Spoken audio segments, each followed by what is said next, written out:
Good morning. Robert. Nice to meet you. Nice to meet you. May I come in? Yeah. Thank you. Sit here if that's okay? Yeah.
I'm okay, thank you.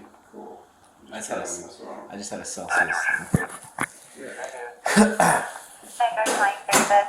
subject level at Fairview, the Boston Mail County, on the sidewalk that Willow at Fairview. So I compile a list of witnesses. Okay. So I'll give you that right now. Okay. And I have 90% of their phone numbers. That's fine. How many are we talking? 24. 22? I know I wanted more, but I was like, you know what? Can you just email me that list? Yeah. Probably be easier.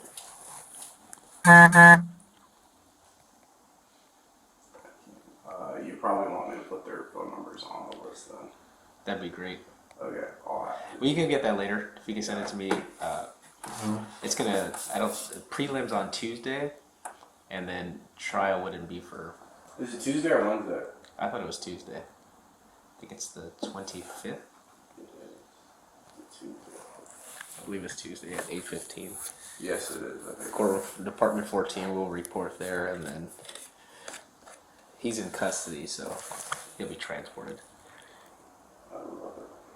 Alright, so 22 witnesses.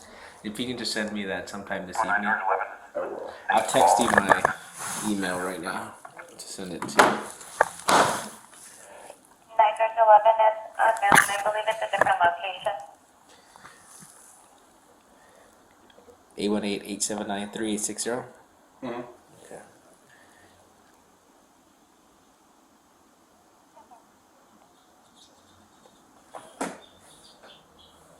We'll have to stop taking a little bit longer than usual. No worries. That's where all the videos and stuff are. Cool. You just send it there, and then what I'll do is, let's see. I'll send you a link for it. Can you email me those videos as well? Yes.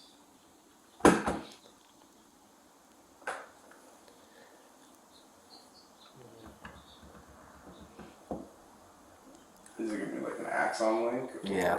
Okay. Yeah, each report should have them, but yeah, I can just resend them all. It's fine.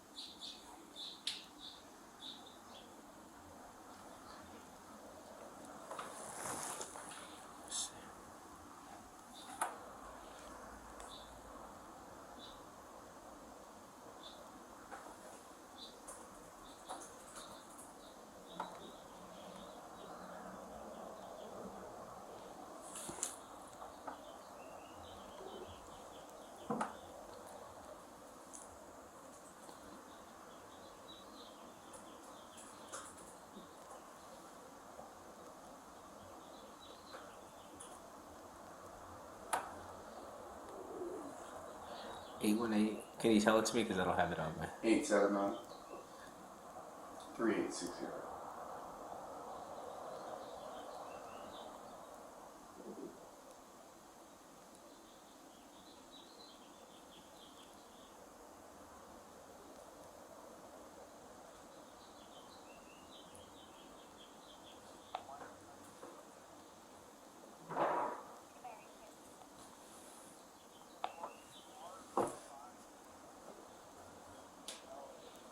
I have 818-879-3860. Correct.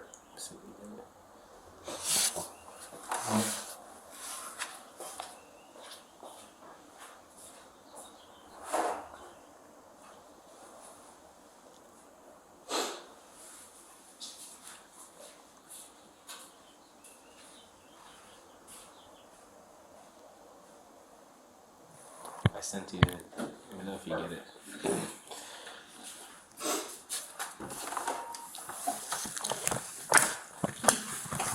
And then I can also email it to that.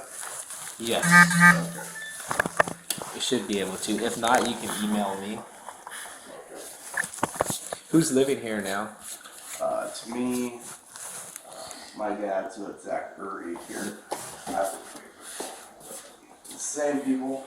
Oh, so the same people on the restraining order? So I have...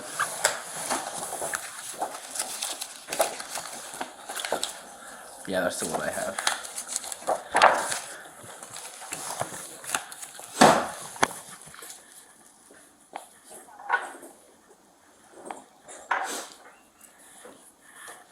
And who is Shay's brother? I'm Shay's brother. No, I'm saying Shay's your brother. Oh yeah, Shay is my brother. Xavier's brother. And Xavier lives here as well? Correct. And he's a roommate? Correct. Yeah, family. And those are the only 3 individuals that live here beside yourself? Correct.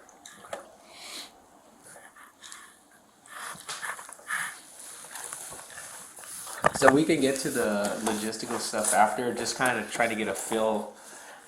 I'm new to this case. I just inherited it on Monday or Tuesday. Yeah. Or I believe it was Monday. So I met with my old partners and kind of try to get a layout. I'm new to Thousand Oaks. Yeah. So, but I looked at the call slips and it looks like, here I have 18 reports, some of which were not involving you, but most of them are. So just trying to get an idea, like a timeline and like a chain of events, how this all took place, if you recall dates. If not, I can refresh your recollection with some of the reports you made. Yeah. He came in around January. So let's start with this. When did you move into this residence? 2019 November. Okay, so 11 of 2019. Moved in. And all the parties, your brother and Xavier, they all lived here? Xavier was not living in. Okay.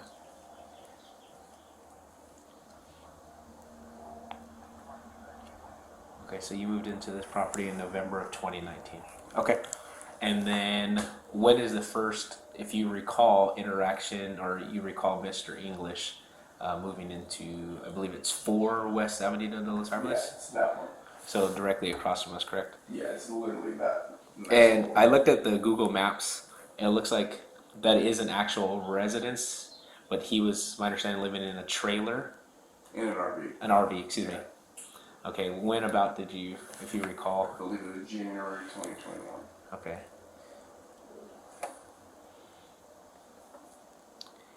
And at any point did he move into the residence, or he was always, based off your knowledge, in the RV?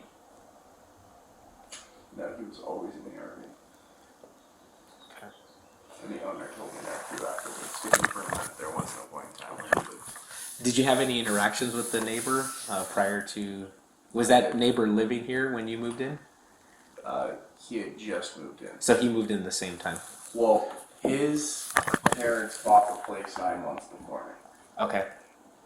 Dad dies. He moves in right before the January 2021. So he moves in end of 2020. Okay. The guy's name's Joseph. Him and his wife moved in to caretake the mom. Then in January, they let Richard park his RV there. Okay, so Joseph and spouse. And how old is Joseph, if you know? I mean, my guess is 40s. Okay. So it's just middle-aged.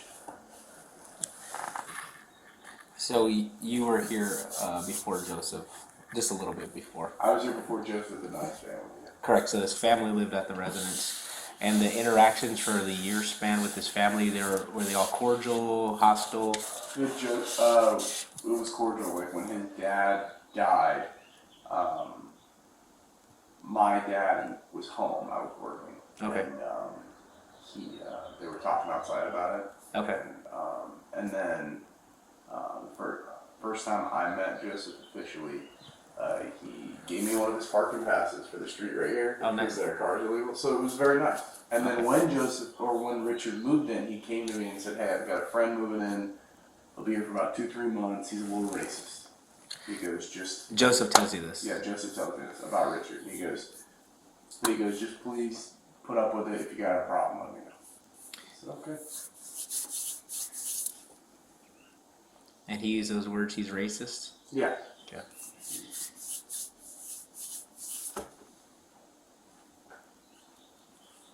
That's for a few months. Yeah. It was supposed to be for 2-3 months. Okay. And then so now we're in January of 2021. So Richard moved into the RV. Yep. And when's your first interaction with him, if you recall? I would say the first month. Okay. You got January, February.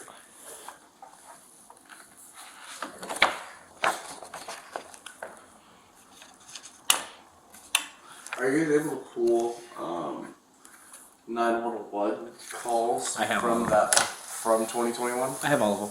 Because I got a buddy whose phone number, if you pull it, he's the one that originally called the cops on Richard. Okay. And that's when he came on my property and threatened to kill me when he first moved in. When was that? That was sometime in 2021. I haven't been able to get the report because I don't have the phone number, but I'm learning all these processes. But Okay. So you're saying there's a 911 call in January?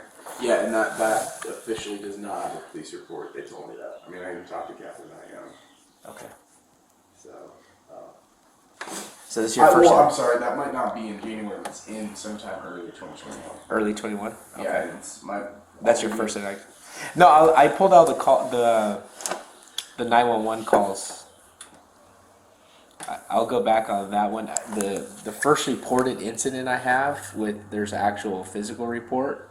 I have all those phone logs, and that's in May of 2022. Vandalism or disturbing the peace. Yeah, no, disturbing the peace and. Yeah, so I'm gonna read you something and tell me if you recollect. So it says on. This is weird. I think there might be. Okay, so you reported this in July of, if you recall, 2022 to Deputy Barron or Detective Barron, and it states in here, and if you recall this, he says around July of 2021, Richard English moved into a broken down motorhome in the driveway. Okay, and then it says in here you mentioned about 6 to 9 months ago. I'm assuming from July, he began directly yelling at you, calling you by your name. Is that the incident you're discussing? I believe so. Yeah. Okay. 6 to 9 months before the July. Okay. Yeah. So your I first. was late. But that wouldn't be my first interaction. I was just asking about that. So okay, I will able to pull. I have 10 phone calls that I have so far. Cool. I'll look to see if there's more. It'll be this guy's phone number. He called the police from that number. Cameron Smith. Yeah. And this is sometime in 2021. Yeah. Okay. I have 2 witnesses to it the whole night. It's just the reason I'm so particular about this one is that he came on my property and threatened to kill me. It was my first negative interaction with him. And police were dispatched? They were, and they said he was just eccentric, Okay. which is crazy because he's convicted by it. Okay. So that's your first interaction. First negative. So you had positive interactions prior to? He would try to talk to my brother when he was washing cars. Okay. In front, my brother for extra money details cars. Okay. So he would be detailing cars in the front yard, and Richard would be trying to talk to him, trying to walk up our driveway, trying to, just talk to anybody. I would go outside, try to talk to him. First, I thought he was a homeless guy. Okay. And then, I mean, technically he's a homeless guy, but I thought it was a random homeless guy. And then I saw him get in the RV, and so we talked as a family, and we said we would just be nice to this guy, and just like, hey, but tell him it's not okay to be on property. So my dad did, like, hey, just stay back there. So we always had nice, cordial conversations. He was just a lonely guy. And crazy, always talking about weird stuff, how he hated police, killed police, judges, whatever. But we just kind of were like, okay. So this is ongoing from when he moves, and you just Yeah, he just pop up randomly, just, waves or whatever. Okay. And my dad tries to get out of his car, parks in the driveway, because I don't park in the driveway. And so, have you seen pictures just as of where it was parked? Yeah, well, I've just seen on Google. I'm assuming my assumption was, or based off the photograph, it's on the driveway facing east, and he's backed in. Yeah, and so it's like on the border. So when you park your car right there, you can't help but see him, talk to him. Yes. So my dad and brother parked in the driveway. So every time they're getting out of the car, he's trying to start up a conversation. Okay. So yeah, you've got a lot of meaningless, technically neutral or positive interactions. Just a neighbor conversations, right? Yeah, so nothing's odd, or I mean, you find him. I don't know. Well, he's odd. He's talking about odd things. We don't want to talk to him. Okay. He's staying longer than the 2-3 months. Okay. And so this goes on for several. But weeks. he ain't like I hate you guys or anything. He's just he's trying to talk to my brother about sex, trying to do this. I don't even know if my brother was 18 at the time. I mean, Okay. You're talking. We're just like, he's talking about all these court cases, and we're like, we just don't want to hear it. But we're like, oh, that's nice, okay, cool. Okay. So then, what leads us to this early 911 call sometime in 2021? Do you recall that incident? Yeah, he would scream and yell that he wanted to kill people and kill the police. And so he often would blare his music, and he would scream louder than the music. So we're talking about the incident sometime in July. Or to me, 2021. This is the first time you call 911. So what triggers you to dial or Cameron to call 911? It was so bad, and this was not the first time. We're talking music and him yelling? Yeah. Okay. My point of bringing the music is he's got this loud music, right, Okay. probably on full volume, and he's louder. So we're talking about this incident? Yeah. Okay. And we're talking about top of, the loudest a human being can yell. Okay. Bloody murder. Okay. And he is yelling about killing every cop, innocent cops, people, droning them. I mean, it is so bad that you're in my house and you can't focus or concentrate. Okay. Around what time of the day is it, if you recall? The sun's about to go down. Okay, So so before sunset, yeah. Okay. And I mean, he was doing this for hours. So my buddy Cameron and my girlfriend at the time, Heather, come over. Okay. And we go on a walk. That's what we were planning on doing. Okay. So as we go on a walk, Cameron's like, dude, I gotta call the police. This guy's gotta be 5150 or whatever. Okay. Call the police. They call us back. Dude says it's just eccentric, the officer. And we're like, okay, that's not true, but alright.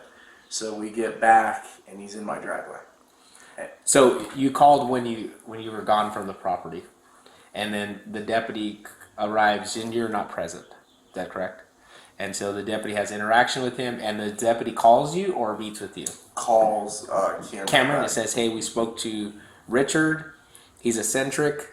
Yeah, he's just eccentric, an odd guy, but he seems harmless, and he's just having drank a little too much, having a bad night. He says something like that. Okay. The word eccentric really stuck out with me. Okay. And it, and so when I'm coming back, so I'm walking up here. So you're walking from this way towards your house? Yes. Okay. Yeah, because you can do a loop. So I guess, is that north, I believe? So you're going north I to south? actually don't know. Okay. So you go from north to south, you're walking this way towards your house. Okay. And then what happens? And then, I guess I would be coming from the north, yeah, because that's Ventura. So I'm coming up with Cameron and Heather. Okay. And he's in my driveway. Okay. And he is pacing back and forth. And we're talking about Richard. When you say him. Okay. Richard. And he is shouting at me specifically. Okay. And he's talking about it's only who could be in earshot, who could have heard me. He goes, and he starts accusing me of snitching on him, calling the cops, whatever. Obviously, technically, I didn't do it, so I didn't admit to it. Yes. But him and I got face to face. Okay. And he straight up told me to my face he was going to kill me. He was going to kill whatever neighbor. What did he exactly? If you recall, what did he say? I'm going to kill you. I'm going to kill you. Those are his words. Yeah. Okay. And I will kill. And he said he'll kill whoever. Whoever called the police. Okay. And he wants to kill the police. And then so. I guess his court papers say he's taller than me, but he hunches over so much that, I mean, because I'm 6'2", apparently he's 6'4". I was like, I seemed to be the taller one, and I was on the higher end of the driveway. So when I got in his face... And you're in your driveway? Yeah, okay. in my driveway. And you're face to face? Face to face. Okay. And so, you know, he was very much intimidated by me, you know, and he... And so from there, he switched from, you know, talking about he's going to kill me to why he hates the police so much, why he wants to kill innocent cops. Okay. And I made him get off my property. Okay. How did you feel when he said, "I'm going to kill you"? I definitely was in fear for my life. Okay. As a man, I mean, I did 6 years of martial arts, so it's like, if you want to come take my life, you know, obviously I'm not going to cower away, but, I mean, he definitely, Okay. yeah, it was like, it was very much, you know, it feels very supernatural in terms of the demonic. I mean, he just, you know, for those who believe in a demon-possessed man, I mean, that's what he seems. Okay. And so to have him in my face on my property unannounced. And so he blamed me for, a homeless unit coming and trying to talk to him because I ran into the... This is the same day? Yeah. Okay. I ran into a homeless unit at Sprouts and I was like, dude, this guy's been living at this property for over 6 months. It's not legal. He's crazy. Can you guys, like, see about getting him out or getting him some help? I told them, don't tell him it was me and don't park in front of my house. They obviously parked in front of my house. So I know this incident occurred on a Sunday. And so on a Saturday, apparently they, this is the day before, they parked in front of my house and went and talked to him. And then now, which is probably why he was screaming when he killed cops. Then on Sunday, when he was freaking out, he's all like, now the cops just came to my house. It's 2 days in a row. So this incident happened on a Sunday, this first Yes. really poor interaction? Yes, now that I remember, it's a Sunday. Okay. I remember that for a fact. Okay. So then what happens after that? So after all of that, we just had a family discussion. We're like, we got to be on edge with this guy. How does the interaction end? He walks away very angry, having told his whole story. Okay. And I walk away very angry. So I don't want to put words in your mouth. So you have this interaction. He threatens to kill you. You're in fear for your safety, but you are saying he is intimidated by you because of your statue and his statue. He goes on to blame you for sending law enforcement or homeless unit to his residence, and he talks about how much he despises police officers. Yep. It goes on for some time. Do you know how long it went on for, the interaction? Hour or two. Oh, wow. No, I mean, this was, yeah. Okay. I really thought, like, to be quite blunt, my buddy was standing there. I made my girlfriend go to the porch, and my buddy kept it from being on. It was bad. Wow, that's a long interaction. No, yeah, I mean, if my buddy wasn't there, we would have fist fought and it would have been a different call. For sure. I mean, we might have been fighting to death. It was bad. Okay. And my buddy said, we got in the middle, and I don't think Richard liked the fact that it was 2-on-1, if that would have been the case. So he refrained from physically attacking me. Okay. So then, after that, it's over. When do you see him next, or when's your next interaction with him, if you recall? Our next interaction, Uh-huh. because he, when I would go outside, he would come back inside, so he was nervous. Okay. I got a tree removed in my front yard. It was in the, what's it called, the Parkway or whatever. When was this about? I could get the date. No, that's approximately from the incident, like from the Sunday incident. Weeks, days, months? 3 to 6 months. Okay, so 3 to 6 months later. Yeah. And So we're talking about a tree removal. Yeah, he obviously probably woke up to the tree being removed. He comes outside with a pot of coffee in his pajamas, and he gave me a thumbs up. Told me good job. Okay. He said the city should have taken care of that a long time ago. Okay. Because it was like uprooting the concrete. It was terrible, and now he probably gets sunlight in the RV. So he was very much happy that I did that. So I was like, okay, cool. Maybe this guy and I can just be cool. And then within a few months, having episodes again. Okay, so the next interaction, 3 to 6, and Richard seems pleased with you. Yeah, he was just pleased with me getting the tree removed, I would say. Okay. And then, oh wow, yeah, so we have some time between the interactions. This one.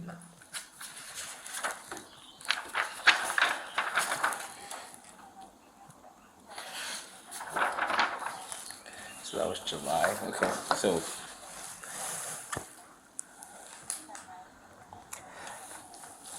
and then let's fast forward, if you recall, to August of 2022. Do you recall making a report about a vandalism? Yeah. Is that your next interaction, like negative with him, or is there something that happened before then? There's a lot of interactions that happened before then. Okay. A lot of them. If you could summarize those interactions, are they poor, positive, or so for the next after those? I'm just trying to do a timeline of everything. So you have the interaction on a Sunday, sometime mid 2021, and then it's very negative, and then you see him again, or the next interaction 3 to 6 months later. It's a positive. We'll refer to it as positive interaction. Positive interaction. Okay, positive interaction, and then after that, until we get to August, how many interactions would you say you had with him, approximately, if you were to guess? Dozens. So dozens of interactions, and are they all negative? Yeah, every single one. And can you just highlight some of the key areas or points that during these interactions, what's being said or body language? Yeah, I've got videos of some of them. Okay. He'd hang outside of his RV Okay. and would scream and yell that I was a hacker, I'm a drug dealer, he wanted to kill me. Okay. He took a power saw, talking about killing me. I mean, it was bad. I mean, he was going off. Okay. And I'm listening to you. I'm sorry. I'm just letting my supervisor know what's going on. so he was freaking out. So he was. When he was talking about, I got something worse than a 50 cal for you, so he would harass us when we would go up to our house. So I guess one day he just finally snapped and just decided, okay, I'm gonna make these guys my full-blown enemy. Okay. And he just all hell would break loose. I would come home, and that's why it's a stalking charge. I would come home and he would harass me. I would try to leave my house, he would harass me. People would come on my property, he would harass me. When you use the word harass, what do you mean by that? Screaming, yelling, threatening, slandering. When slandering, what are you referring to? Called me drug dealer. Okay. And he even put that in writing. So he called you a drug dealer? What else did he call you? He called me a drug dealer. He called me a hacker. Hacker? Okay. Drug dealer, hacker.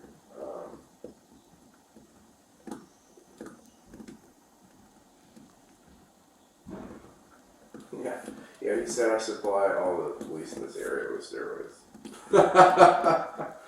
He put that one in writing. Okay. Yeah, I'm sure he said some other things, but those are the two that stand out. So after this positive interaction, for the next several months, you have dozens of negative interactions, and I'm just trying to. For my report, where he's referring to you as a drug dealer, he's calling you a hacker, he's supplying the police with steroids, all these negative interactions, and how are these making you feel? Horrible. I mean, I'm talking fear for my life. Okay. Because I'm getting out of my car.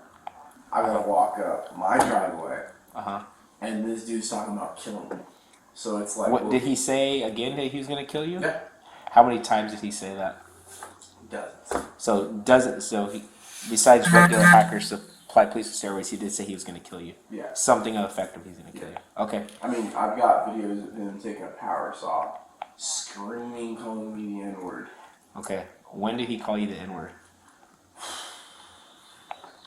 If you recall. And these were with all the dozen interactions? Yeah. So what did he exactly say? I don't want to use the word, but in what context did he use it? I mean, he called me a nigger. Okay. He took his power saw and started using it.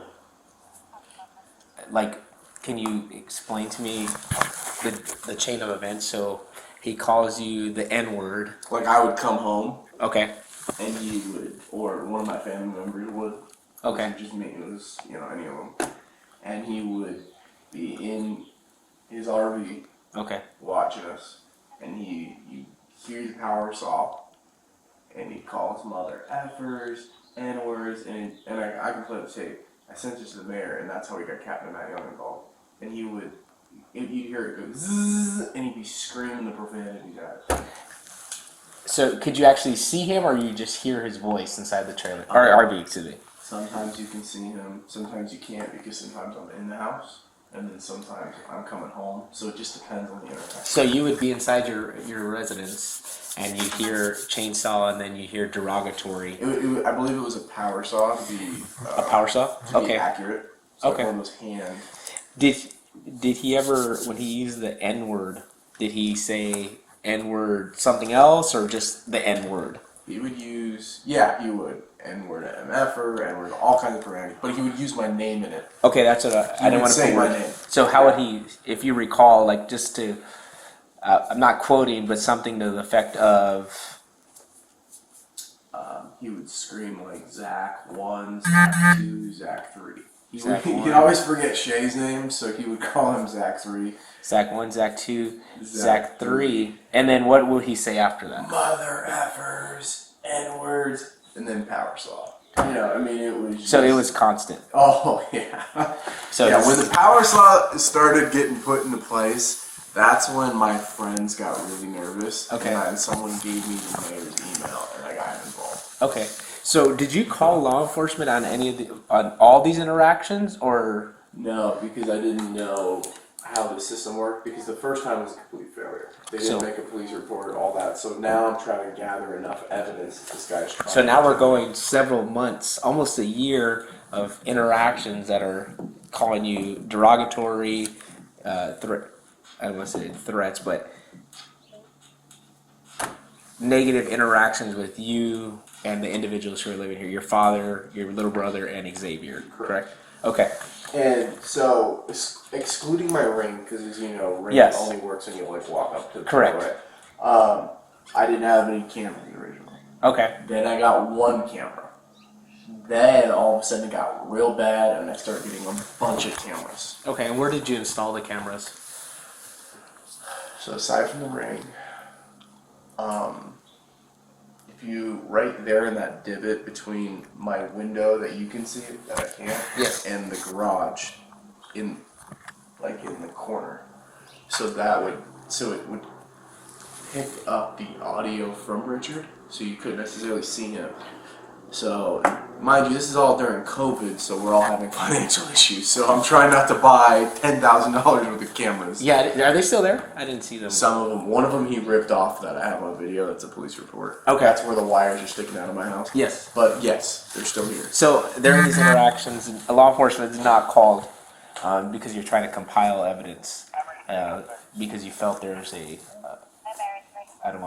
I wasn't there for it, so you just felt that your services weren't rendered properly. They weren't. Okay. Yeah. So now let's fast forward to. You gotta imagine too, I'm not in law enforcement, so I don't know the processes, the lingos. I didn't go to law school. Yeah. It's COVID. I'm trying to provide for the family. Just bought my first house, and this individual is over here talking about he's gonna kill me, and then I contact the police, and they're like, it's not a big deal, and then it's just like, okay, now, and I know it's illegal to live in Thousand Oaks in an RV in the driveway, and so I'm telling the police, and this is a homeless situation. I've talked to the homeless unit, and so it's one of those things where it's I obviously don't know how to navigate from there. No one's giving me the resources and the knowledge, so the best I can do from what everyone told me is gather a bunch of evidence, film stuff on your phone, you know, get security cameras. So now it's like, okay, that's what I'm going to do. And then so I sent the emails to Mayor Okay. Engel or Engler, I don't remember. So emails were sent, and these are the videos, correct? Yeah, and Matt Young personally watched it because he sent it to Matt Young, and he called me and was all like, "Yeah, we got to get this guy out." Okay, so Captain calls you after. So video sent. Yeah, Okay. Do you recall when that was? I can pull it up. We'll get to it after. So then let's fast forward to, if you recall, do you recall making a report on August 6th of 2022 of vandalism to your BMW? Yes, so he did it that night, he did it August 5th at 11 something, and I didn't find out about it until I went to talk. Did you? It says here there's no. After I reviewed this report, there's no actual video of him doing it. Is that correct? That is false. Okay. Something that I've had a really hard time with the police on. I have a video, but it doesn't show him. It has the audio. It has the sound of him keying my car, and it has him laughing about keying my car.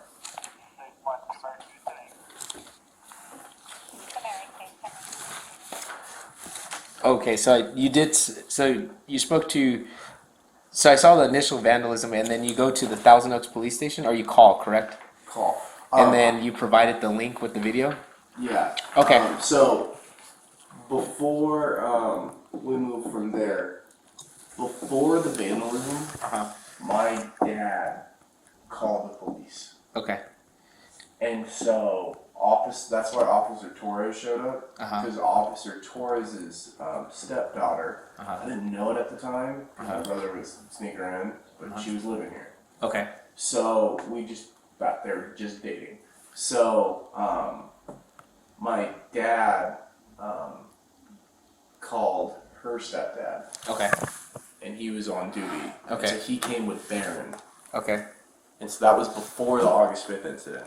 Okay. And they were like, hey, you should look into getting a restraining order. I see that documented here. Yes. Okay, so that was before August 5th. Yeah, I see that. That's here. why Barron became the point of contact. Yes, I do see that. And Torres did have a conversation with him. Okay. This one night he was freaking out. Okay. I mean, it was bad. I mean, I'm talking like, I think he screamed, and I'm not exaggerating, I'm probably under, Okay. for at least 6 hours straight, our names directly as he made threats. It was to the point that my dad... This is the day before the report of vandalism. No, this was, I don't know if it was a few weeks or a month. After the vandalism? Before. Oh, before. Yeah, so this leads up to the vandalism. Okay. The reason it's important is because, number one, that's how Barron got put on the case. Number two, that's how we found out to go do a restraining order. So we go and do the restraining order. As you know, it's kind of an interesting process. So we get an emergency warning. The reason Richard keyed my car is because I got an emergency restraining order. So I got him served on August 5th. Later that night, he keys my car, and I find out about it the next day. So on August, I have your. Oh, what's that? Filed on August. Did you go to the courthouse on the 4th? If that's what it says. I did go there physically. This is. It's filed on the 5th, but it's dated the 4th. Is this your signature here? Yeah. Okay. So, leading up to this, there's a day interaction where there's 6 hours of threats being made. Do you recall those threats? What exactly was said? Or something effective? Kill you, drug dealer, hacker. Our names are in it. I mean, it was. Okay. I can't believe someone could scream that long. I mean, when I mean 6 hours, I mean literally at least 6 hours. He was screaming so bad that when my dad called the police, when they left, he would scream again, and then the police would not come back out. Okay. So, I mean, my buddy was afraid to walk to his car. I understand. So, we do, so,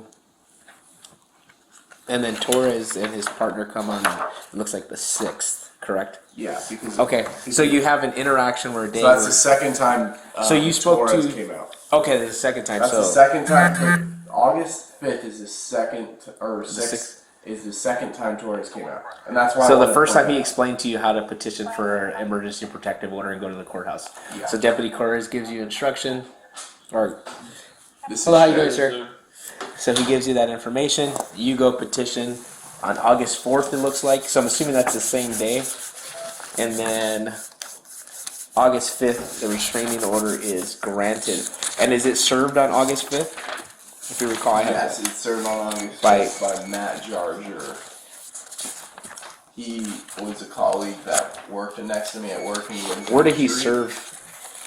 If you recall, did he do it at the residence? Yeah, so the way it worked is I was sitting in a vehicle up here, like in between, like on like the board, via my neighbor's property right here, Okay.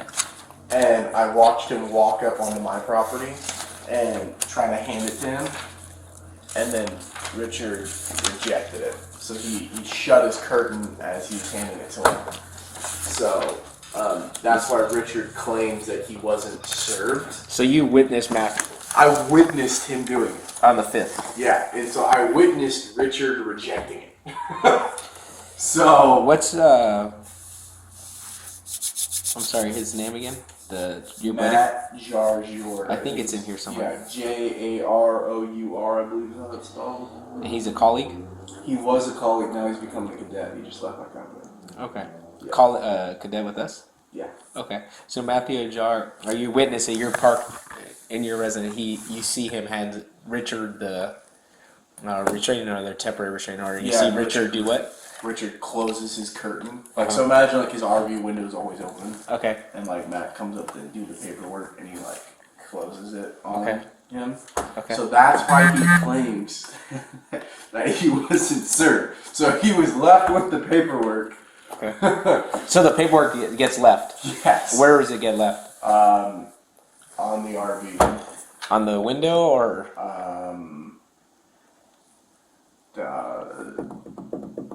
If you recall.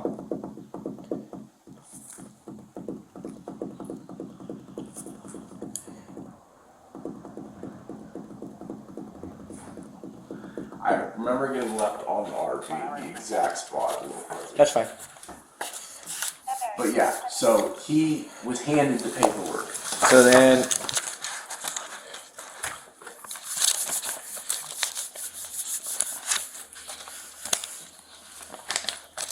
then, what prompts us for you to contact the sheriff's office, the civil unit? It looks like there's a dispute. For the vandalism? No. For the restraining order. What prompted me to get the restraining order? No. What prompted you to? It says here, and if I'm reading it wrong, that Senior Deputy Sean Green from the sheriff's office on the 22nd. So that's why I'm kind of confused. So you have Matthew do it, and The then emergency restraining order. okay, this is the EPO. Yeah, Okay. that's probably where the confusion was. Now I think I know your question. Okay. Then Gail and Gail and Colette witnessed that. Okay. Gail and Colette, they're sisters. Gail used to be a cop in Oregon. They went and served him the month later for the actual protective order. So the EPO is granted. How many days was it? Do you recall? Do you have it on you? I'm trying to look through my file. I'm sorry. Yeah, it was granted for like 30 days. From the 5th to the 31st, correct? Or something like that. What is that? Okay. I don't know how to read it. Okay, I found it here. So it looks like Matthew says here on 8/5 at 8:06 p.m. he gave personal service to Richard, and then you signed it on 8/5. Okay. Yeah. So then, and the court date is of 8/31/2020. that correct? Yeah. Is that for the protective order? Yes. Okay. So there's no issue. So the EPO served on that 5th on 8/5 at 8 p.m. Okay, and then later that day there's a vandalism that takes place, correct? Yes, at night. To your BMW. And I don't know till the next day. Because Okay, obviously I'm in and my Torres came back, and then you, I think a week or two later, you Yeah. give the information to Detective Barron at the. You call it the. Yeah, I mean, I think that I got it I think- that day, but if it took me a week or two to send It looks like maybe it's a week later, possibly. I'm not sure exactly, but I know that he does mention that he reviewed the video. Okay, Yeah. so then And the audio is like 15 seconds. I can play it. I mean, it's clearly. I have it. Yeah. Excuse me. So then, do you recall on 8/15, Deputy O'Neill and Deputy Torres coming back to the residence? Yes. Okay. Oh, And this is something important. So Yes. when they came, when they keyed my car, I had them chalk the vehicle. He would park his Jetta. He had a junk Jetta. I had pictures of it, and he would park it in front of my property. Okay. And so eventually we got that towed. Okay. So his Jet, you had Yeah, he had an abandoned vehicle that he would leave in front of my property. Jetta towed from property. Yeah, eventually he, and it wasn't on that date it got towed, it got shot. And so he would leave the So it's in Jetta. 72 hours. Okay. Yeah, he would leave. Well, it didn't get towed within 72 hours, which pissed me off. It actually took a couple of weeks. Okay. But he would leave the car in front of my mailbox Okay. so I wouldn't get mail. Okay. Yeah. So let's go to August 15th. Do you recall that day? Do you recall Deputy O'Neill and Deputy Torres coming back for a violation of restraining order? Yeah. So what happened? I just remember him having a meltdown. I have to get some more facts and details to separate it. Okay. But yeah, he was having a meltdown. Okay. So it's accurate what you mentioned here probably in the report. I won't go over it again. All right. So then after that, it looks like a few days later. Just to point out, he was pissed that he got served. Okay. So he always loved to talk about like being served with paperwork or trying to throw paperwork at me to like mimic me. Okay. So like I said, the 6th was a retaliation, Okay. and the 15th was probably, I got to go to court in 2 weeks, which he declined to go. And Okay. so it's very much the protective order made him more unstable, more targeted to specifically me than just my household. Okay. So you called the police several times, correct, for the Yeah. for the EPO? Yes, several times. Okay. So then let's fast forward to And August. And my point of saying that is, you look at how much I used to call the police, how much I called it. It wasn't just like, oh, he looked at me, I called. It was very much like, this freaking guy served me, I'm gonna harass him. Okay. And so it was very much like, whatever I was dealing with before, which is bad, became horrific. Okay. And so that happened during the EPO. Is where like that first call where it said he was screwed for 6 hours, he would just do that nonstop. So you're saying during this during the EPO period, he became Just unstable. okay. So more so than previously. Yeah, he made it look like kindergarten previously. Okay.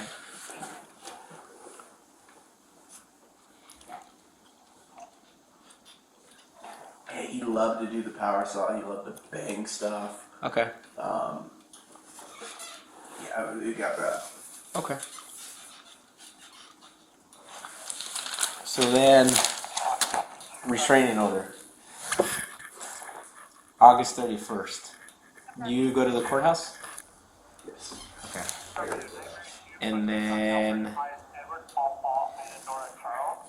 are your brother, your father, and Xavier there? Or just you? Gail and Colette are. Gail and Colette? Yeah. And who's Gail and Colette? Colette went to kindergarten with my dad, and they work in this. They used to work at the same school. Were they witnesses, or did they say anything at the court hearing? They did not say anything, but they're witnesses to him. Okay, but so at this court hearing, August 31st, do you recall what courtroom you went to? 24. Okay. And do you recall the judge, if you recall?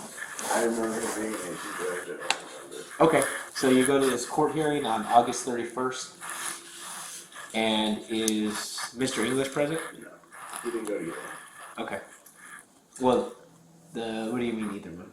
He didn't go to the emergency order, which he wasn't invited to, and he didn't. Yeah, because that's ex parte, so you fill out a petition, correct? And then he didn't go to the protective order. So usually for the ex partes, are you familiar with that jargon? Okay. So yeah, so you're not gonna have him present. Yeah, I was just making clear that Okay. he wasn't. And then August 31st, where Zachary gave him the court date, or excuse me, Matt gave him the court date that you witnessed. That's for the August 31st date as well. He is not present, so it's just you, and you give a statement, correct? And do you recall if it was recorded or not? In the courthouse? Yes. I know there was a recorder, but not Okay. recorded. And did they swear you penalty on perjury? So you took the oath. Okay. So He you just give. asked me. I mean, I literally spoke for under 2 minutes. I mean, he literally asked me a couple of questions. And Okay. He goes, did he threaten to hang you? Did he do this? Did he do that? Mm-hmm. And the answer was like, yes, yes, yes, yes, yes. Okay. So now. So I was saying yes to everything I wrote, Okay. and everything I wrote, almost everything I wrote, was captured by video evidence. Okay. Perfect. So the civil harassment restraining order is granted. Yeah. And then how do you go about obtaining service? Do you recall? Gail and Colette went up to his RV, and I watched from my window. Do you recall what date that was? Great question. Same day we went to court, so it would be the 31st. Right? Yeah. I have. Same day. It's the same day. We went to lunch, and then after lunch, they went and served him.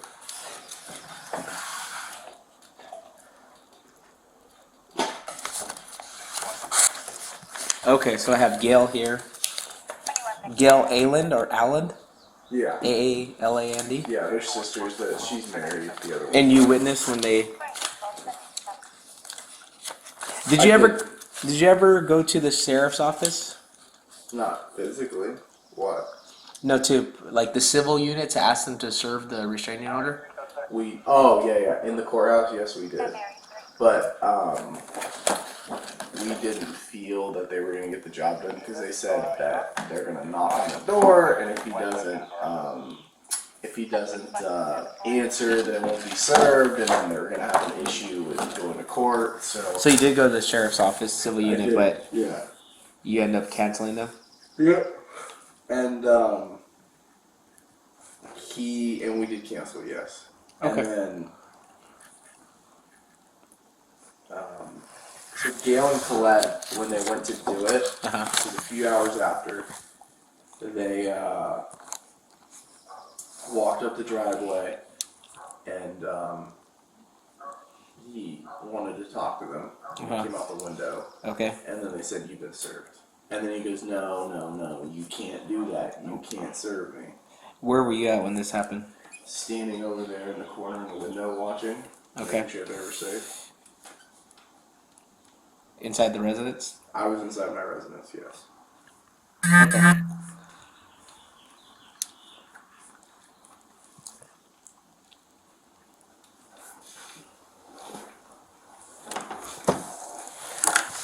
And then I have a question for you.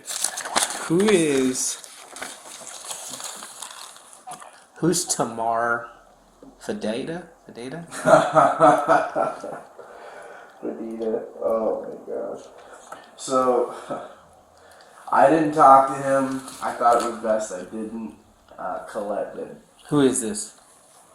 Richard threw fake paperwork at me where he was committing fraud in my name, submitting it to the court. Okay. He put that Fedita was his lawyer. Okay.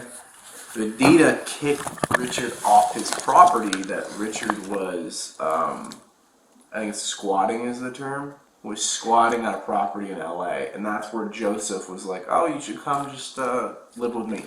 So this is his former residence that he was illegally living at. Okay. And Fedita, I believe, has a restraining order against him. So your understanding was Fedita was Richard's attorney? Originally, but he's not. And you... Fedita, he just put that on there for me to go call up Fedita. And you never filed this paperwork? I gave that paperwork to police. Oh, this one says party seeking modification termination, Richard English. Richard English submitted my name to the court saying I wanted to terminate the restraining order. And he threw the paperwork in my face, and I gave that to the police proving that. So that needs to be mentioned to the court that he committed fraud. No, so the way I'm understanding this, and I'll talk to the DA, he listed you, he was seeking, the paperwork I have, that he was seeking termination. So after a restraining order is granted, you can petition, say I have a restraining order against you. Yeah. You can petition to get it terminated. I totally understand what you're saying. Uh-huh. But I physically also saw, and I got calls from the courthouse That you were requesting. that I was requesting. Okay. And I saw it. He threw the paperwork at me. Okay. And I gave that to the police. So he might have been going from his own angle, which I wouldn't know, obviously. So you're claiming, and I don't have that here, but maybe it's somewhere in this, that I gave Richard... all that paperwork to the police, and they read it. So Okay, which claims Richard falsely petitioned to have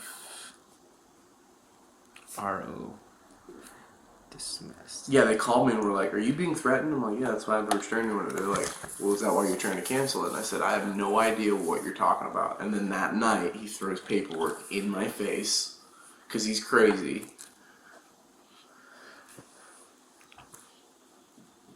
I have on video him throwing paperwork in my face.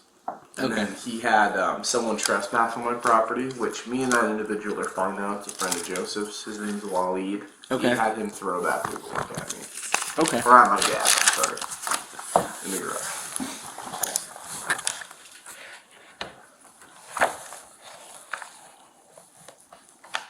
So after the search, did you guys ever go to court for the modification? No. Never. No, they ignored it. Okay.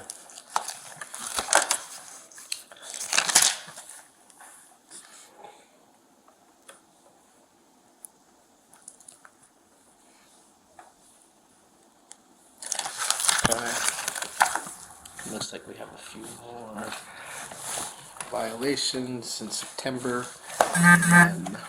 Yeah, and mind you, we didn't call the police every time he Understand. freaked out. It was just when we knew that by the time they got here, he'd still be freaking out.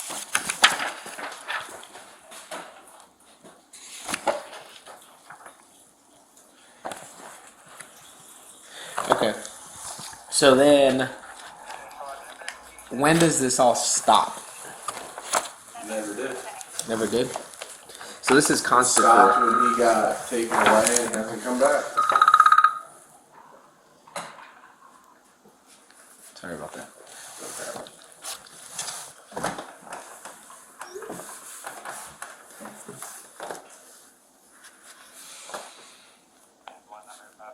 Oh, and I want to make something clear. Yes. I never said anything to him. You've never. Once I got the restraining order. So you never deal. Okay. Once I got the restraining order, I stopped retaliating because I was told that if I do, I could get the restraining order taken away from me. So I do want to make that clear. I have not said a word. We're talking since the beginning of the EPO. I believe the EPO.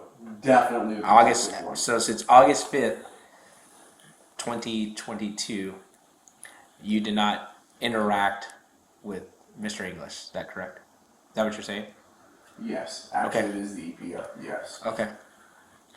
So the only interaction there would be is him prompting the interaction, and you're claiming even at that point, you didn't say anything. Okay. I would stand there and I would listen to what he would say because I wanted to get enough evidence. I had a phone recording or trying to get the security camera to pick it up, but I did not. Okay. So, if others did, they did, or whatever. But I you did never not. did. I did not. Okay. And Specifically because I was told that could be polls. So I And- want to point that out clearly. I have that. I'll document all this. I'm gonna have to put everything all together. So, to summarize, how do you feel after these last? It was a year and a half, 2 years. Yeah, I was over 2 years traumatized. Okay. Spiritually, emotionally, physically. I mean, I feel that I'm in a constant state of fight or flight. Okay. I definitely, I've been advised that therapy would definitely be necessary. I've met with a lot of like pastors as counselors about this. Okay. You know, it's something where I just it's been taking me a while to not have like the PTSD from this. Like when I hear a loud noise, not to run outside Okay. with a firearm or something like that of that Okay. nature. Because I mean it was a very serious situation. So for Understand. me, it's if I don't know someone's home and I hear somebody, I'm kind of just like I get on edge for a minute. Okay. And I remember I lived with roommates just because I would be trying to go to sleep or doing something and I'm hearing bloody murder about someone trying to kill me. Mm-hmm.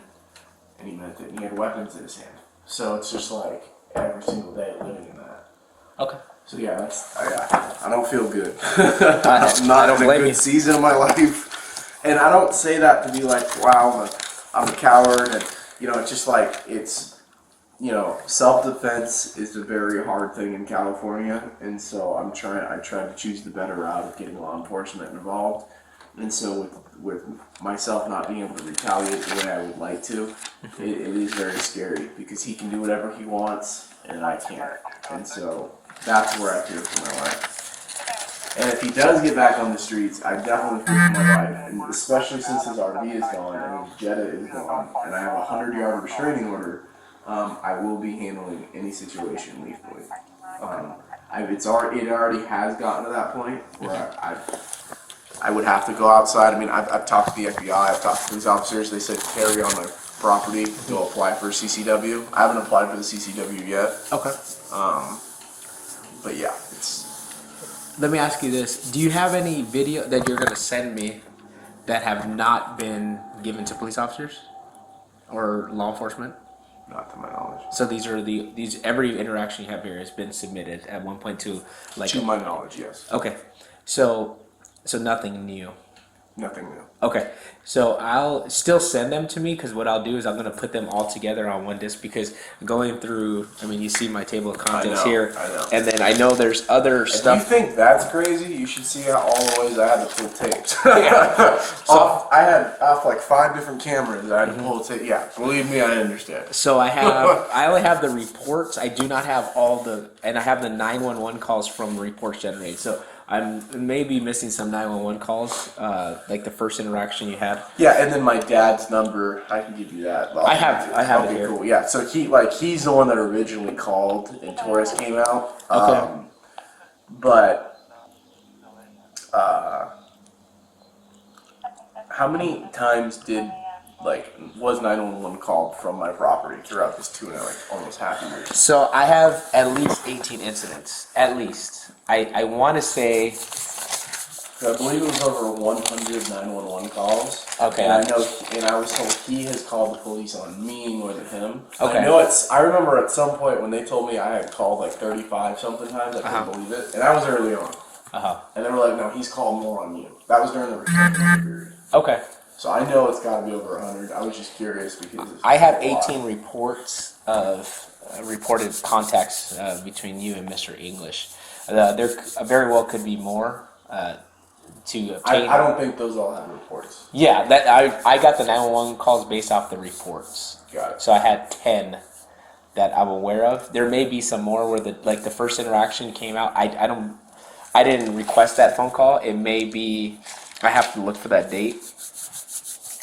This is the first one when you said there's no report generated, right? Yeah. And that was in sometime in 2021, correct? Yep. I got to get that call. I don't think I've listened to that. Yeah, I would love for that. And that And there's no officer- police report generated, correct? Yeah, I was told That, to by your Matthew knowledge, Young. there was I was none told there. by Captain Matthew Young there was no police report for that. Okay. And Captain Matthew Young was upset about that. Okay. And yeah, I definitely think an officer should be talked to because I mean, I'm sure you've seen the media release. He got caught with ammo. He was talking about shooting people and all this stuff. And then the guy tells me he's eccentric when I know the police can look up a guy's record. And it shows that he's a convicted violent felon. Unfortunately, I wasn't here at the time, so Totally understand. I can't speak on behalf of the deputy. I don't want to accuse him of doing a bad job. Unfortunately, I wasn't here for it. So, Yeah. on what I'm you're not saying going, the officer was a bad guy. Yeah. Just saying, like, that. understand what you've gone through is very traumatizing, and I do understand what you're going through, and my apologies for that. So, my goal now is to put everything together. Yeah. So I may have additional questions. What I'd like to do now, if you're okay with it, if I can leave my stuff here, if we can go outside, Yeah. and I just want to take a photograph and and I have my body worn camera here, and it's on, just to kind of show me exactly where these interactions were taking place. So when I say I was standing outside for the restraining order, and apologies for the mess. Oh, no worries. I was standing right here, so you can clearly see out my window Okay. that I had full view Okay, of what so- was going on. So as these interactions were going, that's the ring camera, but opposite to me. That's the camera he ripped off the wall. That's Okay. in a police And there's a report. police report there of a vandalism. I have a camera up there with floods. Okay. I've got another camera right there. I've got another camera right there. Okay. So the way I saw Google Images is his RV was parked here, Yeah, facing that way. correct. Do you mind if I take a photograph? I don't think there's any photos of the layout. There is a photo of the RV and stuff. I can send that again, but yeah. I'm just trying to get an idea to capture.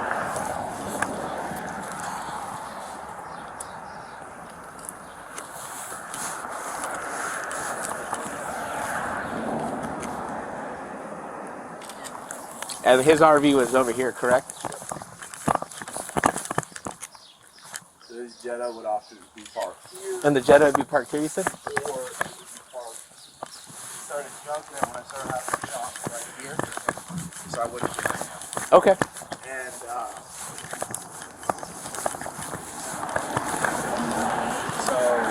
So it's in this. Was this here? It was here. Was this here before? This out. He's redoing all this. So was his RV parked right here? Yeah. Okay. Parked right here. And he still lives here, correct? Yeah, he still lives. Good morning, sir. Like, they're all probably home right now. I'll go talk to them next. All this right here, just I guess they growing it back or whatever. This wasn't here though. It was, but not as much. I don't think. He's redoing all this, so it's a little fuzzy. Okay. That's why it looks all messed up. But yeah, so he had it right here, and it would hang off the street a little bit. Okay. And then, so as you can tell, I mean, and then he would have his trash all along here. Okay. So as you could tell, it very much was on my boundary line. Okay. Him living there. So as I'm walking up, I made a deal with my family because they pay me rent. They can have the garage and driveway. I'll park in front of the house. So I used to park there. Okay. I parked, and I would get out of my car, and he's right there. And even if I parked up there, and I'm trying to walk over there, which I shouldn't have to, I own the home. He's yelling and screaming all the time. So there's no way I could get to my house without interactions with him every single day. And this is the living room, correct? This front window? That's the living room, yeah. Okay. And that's a bedroom. That's another bedroom. So like that's Xavier's room, Okay. and then that is Shay's room. Okay. So they can witness things out of their window, would call me, etc. Oftentimes I would be right there behind that gate, getting audio recording, like before I got the restraining order. Maybe after, if I knew my camera wasn't picking up good enough, I would set my phone on where that brick is. I would set it up there, let the audio get it, hand it to the police. Because sometimes it's difficult to get audio from cameras. Yes. Okay. Well, I think I've got a good layout. I'm gonna document that in my report as well, like the close proximity to the to residents. And there's pictures in there of him throwing stuff. So the stuff he'd be throwing would be landing right around here. Okay. That's where his window, one of his main windows was. Okay. So he would throw things in the driveway, and then oftentimes we'd park outside because it's California. So his main window would be in this area facing Yeah. towards you. Yeah, like imagine like you've got like the driver window, and then behind the driver window of an RV is usually where people sit down, eat, whatever. Okay. Oftentimes it would be there. Okay. However, his bedroom window and everything were further down, and so when you look at the driveway and there's chicken bones or glass or whatever it was, Okay. it would be right around here, and then the cars would typically be parked here, which he was. And I told the officers this, but we don't have proof. Uh-huh. He put nails in my family's car tires several occasions. We couldn't prove it. And then my car was parked about there when it was keyed. Okay. When he came up the driveway to threaten me, Uh-huh. I was coming up here. So we're talking, like north to... Yeah. This is that first really Yeah. bad interaction. And he was pacing up and down like this. On your driveway? On my driveway. He was pacing like right about here. Okay. And he was freaking out. He's probably some type of schizophrenic or something. And he's freaking out. And I come up, and now him and I are right here, and we're face to face. Okay. About somewhere right here. Okay. And Cameron's here, Heather's over there, and then he finally leaves. That's my brother. That's my brother.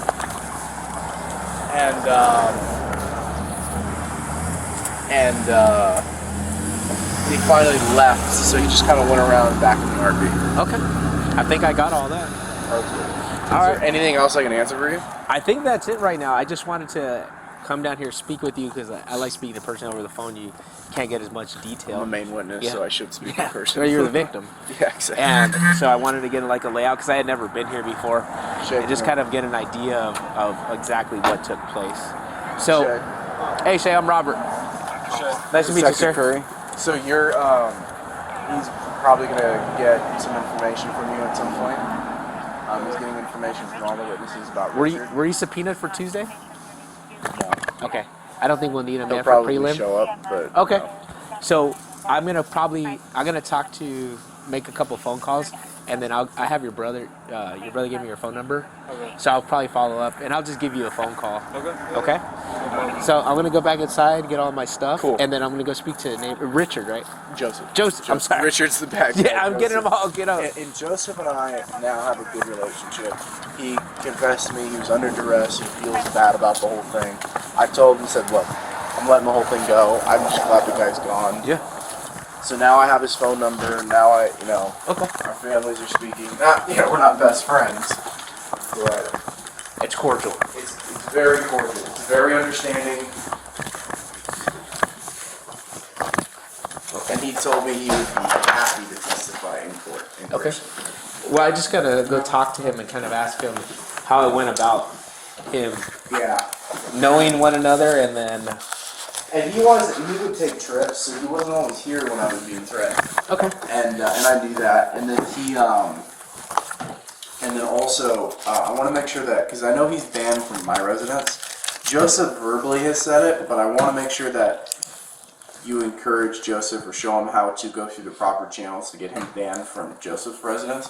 Because I would hate because Richard's still trying to contact him and he doesn't want to speak to him. Oh, okay. Richard's sending him letters, calling him. So I want to make sure that Richard doesn't ever put him down as an address like he did with Fedita. So Fedita. So did you contact Fedita? Colette did. I did. And you said, "Hey, what's going on here?" And they're like, "Oh, I represent Richard English." No, does not know. What I'm saying is he had a restraining order against Richard. Richard did that as a joke. That's my point. Richard did that to harass Fedita. So the gentleman I asked you about, he's an attorney. I found out he was an attorney. I didn't even know that until the other day. So you did that. I'll show you this paperwork. You did not fill this out.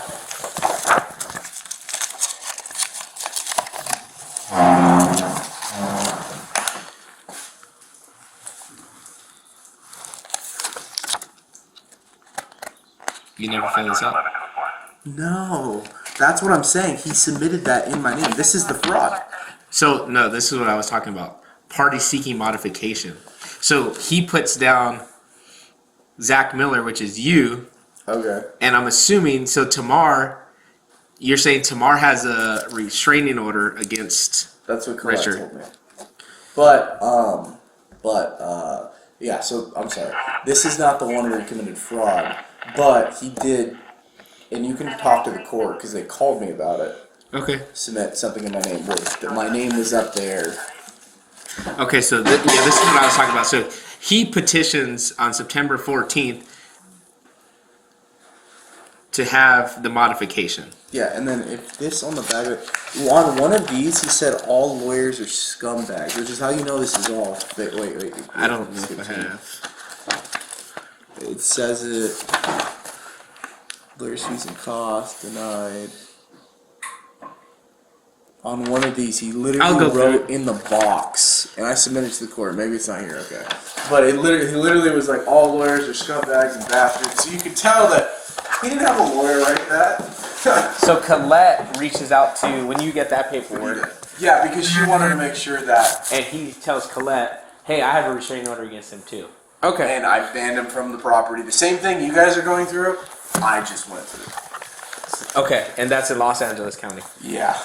And so Joseph's neighbor. Do you know Joseph's last name? No, I don't. Okay, I'll go find out. Yeah. Okay. I should know his last name. I'm sorry, I don't. No, you're okay. Do you have anything else for me? I'm trying to think. You have my cell phone number, so just sometime later today so I can review all the stuff.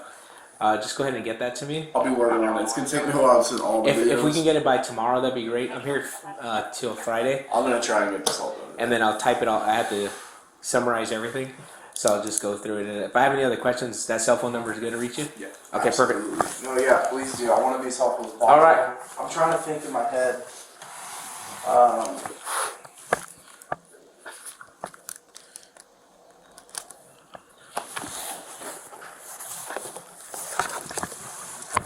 No, I mean, that's the gist of everything. You yelled so much stuff, it's hard to remember it all.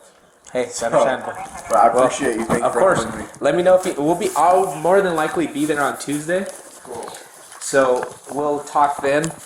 Oh, He'll be in custody, so good. if there, I'll be there kind of just to monitor things. Yeah. And if you have any issues, do you have a victim advocate assigned to you? I do. His name is... Just get a hold of them. If not, give me a call, and then I'll make sure that everything's taken care of. Awesome. I'll see you Tuesday. Cool. And did you want his phone number? Who's that, Joseph? I'm just gonna go door knock. It looks like both vehicles there.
Hello, is Joseph home?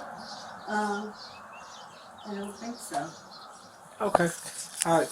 My name's Robert Curry. I'm a detective at the sheriff's office. How are Yeah. you? I'm trying to get a hold of him. Do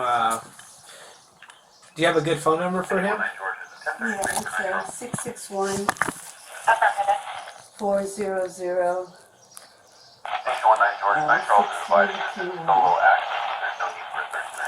6321. 6321. Okay. If is he at work right now? I don't know. Are there? There's two cars in the front. There's there's two cars there's in an the morning. SUV. And And he then- must be, if there's two cars here, he must be here someplace. I was asleep. Oh, I'm sorry. Yeah. Is there any way you can see if he's inside? Yeah. Thank you. Hold on. Thank you.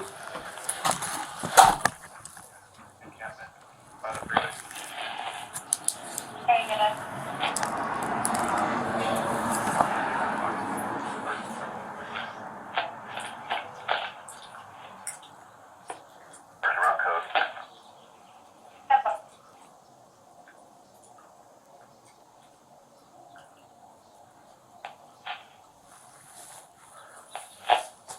Sorry, Sir Robert. We have fire now.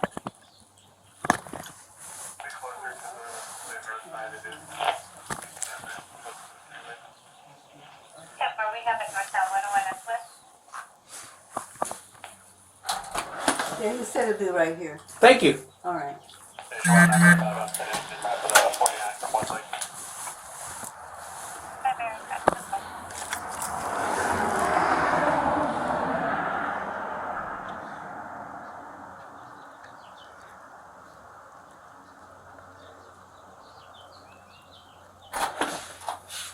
Hello. Hey, how you doing, Joseph? Good. How you doing? My name's Robert Curry. I'm a detective at the sheriff's office. Okay. I'm doing some follow-up on a case. Do you recall Mr. Richard English? Oh, yeah. Okay. Can I get your last name, Joseph? Yeah, it's Lieberman. L. You can step in the shade if you I'm want. okay. It's actually pretty nice out. Yeah, any, whatever. Thank you. Lieberman. And what's your date of birth? December 3rd, 1971. Oh, perfect. That works better for me.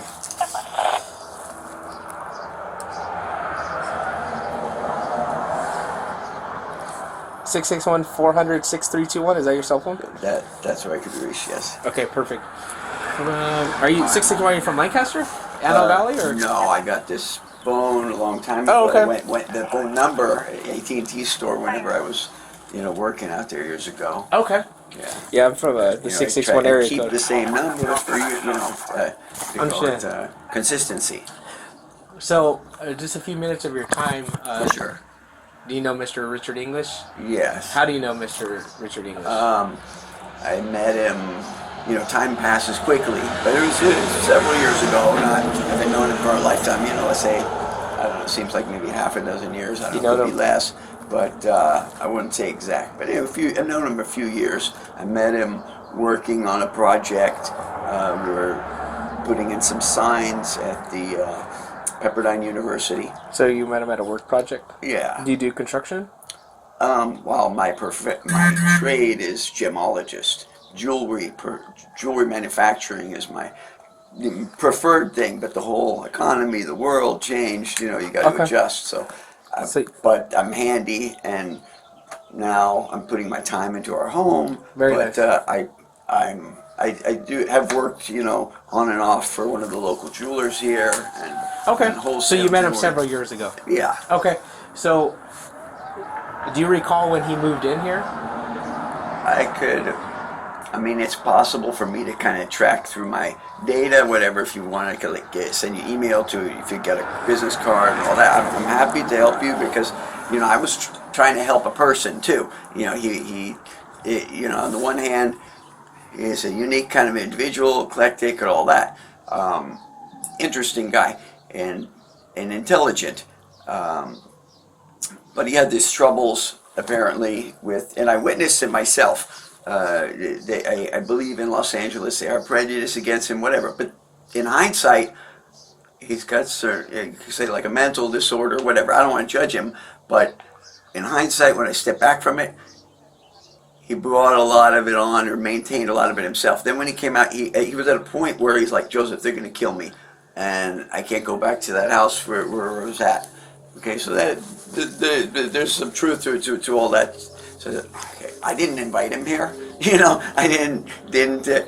But it was like a last resort sort of thing. But okay, whatever. I thought he was going to park on the street. Okay. No, he pulled right in here. So, but I gave him refuge. So you guys basically. met at this. Let me just. But he misbehaved, and he's an intelligent guy. I thought, okay, he's suffering PTSD, whatever. I just had my way of dealing with him. But at the same time, he was not welcome to come in the house or whatever because of his behavior. I understand. So you met several years ago. Yeah. At a job site in Pepperdine. Yes. Pepperdine? At the University of Pepperdine. Correct. Okay. In Malibu. And you guys became friends or acquaintance or? I don't know if those are legal terms, but I'm just speaking loosely with you. I want the best for everybody, but I realize he's got a legal problem and he brought that on himself, and I need to protect my family. So, but everything I say, you say, are you friends or this? And I don't mean to be evasive. I'm just thinking it out myself. Am I a friend? We're friends. Had some common interests. At one point he mentioned to me, we're sitting together, and he says, you know what? I noticed that house belonged to a friend of mine. It's up for sale. He says, Mark Forrester would never sell that house as long as he lived. No way. He says, something's wrong. He says, I knew some wrong things were happening there. He's disappeared. I said, well, I'll help you find him. I'll do what I can. Are you talking about the residence next door? No. There's a property on Los Angeles? 2200 Nichols Canyon Road in Hollywood. So on the basis of this that was to help a person I didn't even know. I said, I'll help you find the guy. Turns out I was able to track down some phone numbers. He called the guy. He's living on the street or whatever. The guy is older than Mark. Richard has known him for years. Okay. Richard was a common, make the long story short, me and Richard were made property managers of this property. People were trying to do a fraud on it. Okay. We took Mark down, Richard took Mark down to Norwalk, got the fraud, they checked his fingerprints, everything. Said, okay, we're going to correct the grant deed. Okay. So Mark said, because there's corruption, gangs there. So anyway, that's what brought him out. So you guys end up together. He didn't take advantage of the calmness, the peace, the respect. So you allowed him to stay on your property. Is that correct? I didn't throw him off. I didn't have any power to do anything. Let's put it that way. But I didn't invite him. I didn't say stay as long as you want. None of those things whatsoever. But it was like giving a man refuge. If somebody's sleeping huddled up in a blanket in the rain, I'm not going to kick him. So you're saying that he stayed here? Yeah. Okay, I'm not saying you gave him. I'm not trying to be evasive. I'm just trying to make sure nothing gets misconstrued where it makes this point or that point. Did you witness any incidents between him and your neighbors? Yes. He's a maniac for no good reason. He got this fixation in his mind, and in hindsight, I realized what's going on. The guy always has to have some kind of enemy, and whoever his social people are, like his friend, like me, he's always got to keep referring back to this. And out of nowhere, he said, that guy's a drug dealer. He's got BMWs. What he's doing is posturing. Is this what they do? They're fluffing. He's trying to get attention and show that he's the big. It's like a fantasy. I never argued with the guy. He's the kind of guy, if you argue with him or challenge him, there's no winning. So I figured, what can I do for this guy? He's intelligent. I have some respect for him.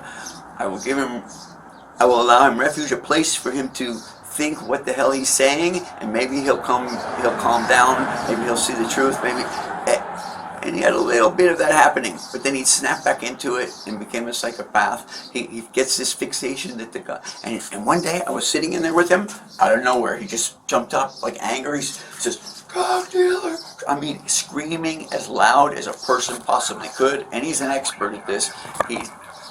It's his behavior. His mother confided in me things about his behaviors in childhood. So let me just say, he was screaming as loud as a man could. I was just in was there. was your neighbor outside when this happened? He was going into the car or whatever, and he's drug dealer. And then he comes out of the RV, and then it was terrorizing the guy really, and the guy left or whatever. There was a little confrontation. He was terrorizing him, and there's just no way you could put it. I think that's why I don't argue with him. I don't challenge him or anything. I'll listen, just like a friend. I'll listen. That's all I can do. Understand. And he continued with this thing. I never. Do you recall how long this lasted? Oh, this went on for months and months. Months and months? And even when he calmed down, it was. And when I say months, I think he lost track himself of whether he was just speaking to me about it, what he thinks and believes, and then he crossed the line and just went to challenge him. It's like schizophrenia, you know what I mean? And then at other times he's talking to me, confiding in me, and I don't even know if he understood what he did to the guy. But then it became he had a war going on. Now it's like he's got the war, and he's continuously talking about it, referring to it, and you know how many gallons of urine he was storing up in jars and bottles. Maybe you have incidences around town that say a bank that starts with the America, where somebody may have dumped such things. The guy is vindictive and vengeful. Even if it's like and I'm a human. You know, you got brothers and sisters. You ever fight? You know, but it's a juvenile. He's not healthy in the mind. His behavior. He doesn't control himself in a way that's conducive to society. You know, so and I tolerated all this because I believed. Okay, he's an intelligent guy. At some point, he's going to realize he's screwing himself with all this. It's like closing in on him. But anytime he needed food or something, if he ran out of money, I'd say, "Do you need anything?" You know, it's just like I was raised with good morals. So, to go back, so you said for months and months. He started becoming angry at me if I didn't jump and run him to the market. He became furious. And then in that last month, when he went silent for a month before you guys served a warrant on him, there was one day his sister sent him $300 on Zelle to me, and apparently I didn't check my app fast enough and get back to him. And then in the morning when I woke up on a long day of work, he's screaming at me saying, "Send back my sister's money so that we can figure out another way to get it to me and not deal with you." That's when I knew he was insane. In other words, his sister bends over backward to send him money. Then he wants me to send it back to her so that she can find out that he's insane. All right. And then I realized he's dangerous. At that point, I said, I'm not going to speak to him. I'm not going to look at him. Why'd you realize he was dangerous? Because you bite the hand that feeds you. When he started screaming at me, and then the night before, I was trying to fix up this plumbing. You know, I've had so many interruptions in my life. Finally, I'm dedicating to getting this house fixed up. And he's one of the interruptions. And I just said, I'm going to fix the plumbing no matter what. And I ignored everything. Did he ever threaten you? Yeah, because I'm familiar with his lingo and whatnot. And on that last time I spoke to him, he was saying, "You need to send back my sister's money now." You want to see all of the text messages? I'll forward them to you. He says to me, "What's wrong with you?" He's insane. He says, "What's wrong with you, Joseph? How will I explain your behavior?" It's like he's talking about himself. He says, "Are you on meth? Are you on coke?" And he just goes from one thing to another, like 30 messages. So he said, when he used the phrase to me, "Things could get ugly. You need to send back my sister's money now." When he says things could get ugly, I've seen him use that term before in connection with other things, and then in confidence mention other things, what he wants to do, and this like this guy Fedita, you know, who in Los Angeles, Richard sprayed pepper spray on the guy. The guy came to the gate of the house where we were doing property management. He's got this, again, I'm not realizing it's a psychopathic thing where he creates the battle. Okay. So anyway, let's do this. He basically created a false narrative, and he hit the guy. Okay, and that's why he got arrested later. But so when he says things could get ugly, it means he's making me a target. Let's do this. I may have some additional questions. I'm gonna go back to my desk and I'll give you a call. Okay. Okay, and I'll mention one more thing to you. You know, I spoke to his sister several times, but right now I'm not responding to her in any way, shape, or form because I realize he's like speaking through her. He's called me continuously. I never answered his calls. Yeah. Okay. Yeah. But anyway, I went just to be a good soul, maybe I should. I said to her, I said, I'll get some of his personal things, anything that might relate to your family, that so it doesn't become trash.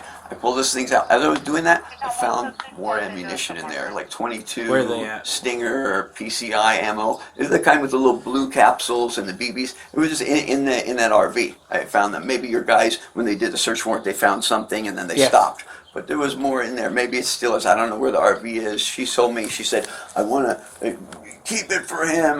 God only knows how much money she spent to have it. I think I surmise that she's having it kept for him, and now she's calling me. Oh, I need to arrange to get his stuff. Well, there's no emergency for his stuff. Understood. And I can't be manipulated. I'm just healing from all of this. You know what I'm saying? I understand, Joseph. But So forgive me. I'm a jabberjaw, and it's I okay. just want to give you anything relevant. And I'm not a vindictive guy. I understood. Really, I wish he'd just repent or whatever. Definitely.